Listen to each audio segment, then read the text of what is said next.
Today, lawmakers in Portugal defeated a plan to cut government spending, instead opting to increase that country's debt. The move is expected to further unsettle world financial markets. Now, for the person we turn to whenever we want to understand the world's economy, he's Marcus Mabry, the international business editor of the New York Times. Marcus, welcome back to the programme. Nice to see you. Good to be here. So explain to us why Greece and Spain defaulting on their debt will affect other countries, not just in Europe, but the worldwide economy. Well, the fear here, and it is only a fear right now, and markets often react to fear. There's not a reality of default, but the fear is that both countries are highly leveraged. In the case of Greece, they've spent too much. Their social spending is too generous. Their debt is too large. In the case of Spain, there was a huge housing bubble, just like we had here in the U.S., and as that has deflated, as well as all their public social spending costs, that's created a national debt problem there. Portugal is a similar situation. So you have right now a division between what they are calling the core economies in Europe, France, Germany, the Netherlands, healthy economies, and these economies that are in much weaker states, that have huge debts as a proportion of their economic growth and their economies. And that's the threat. The threat for markets is they will not be able to sustain the payments on their bonds, on their government-issued debt. And that could obviously create a massive kind of knock-on effect that would spread not just throughout Europe, but potentially around the globe. Could it also reach the U.S.'s shores? Well, it's interesting. Right now, the U.S. is actually benefiting somewhat from this, or at least the dollar itself is strengthening as people, as investors flee to safer currencies, and the dollar is considered a safe currency, a safe haven investment.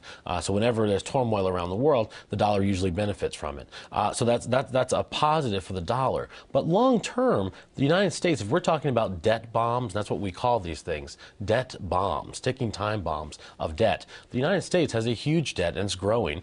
This year will probably reach, according to the Obama administration's own estimate, $1.6 trillion. That is a huge debt. Now, the U.S. wants to bring that down over time. The administration projects to cut that in half in the next decade. But can they actually do that? That's the question. No country can sustain this kind of debt.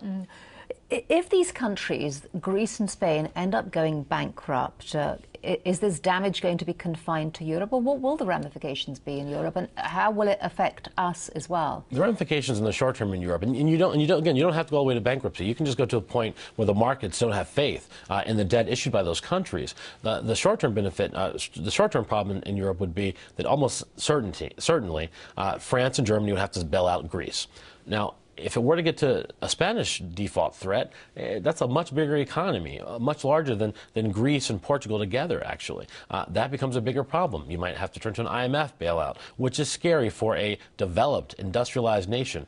I think what this really shows, if we look across the globe, is Asia. We have much less debt. China, for instance, actually is paying down, retiring some of its debt.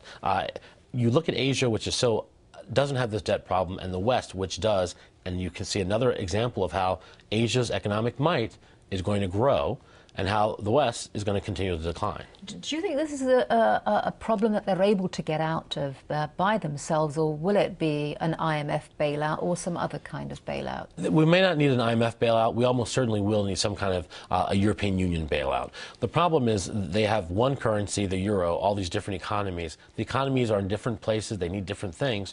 And the euro right now kind of saddles everyone. So the European Union will have to do something to help out the Greeks. All right, Marcus Mabry, thank you very much for joining us. Thank you.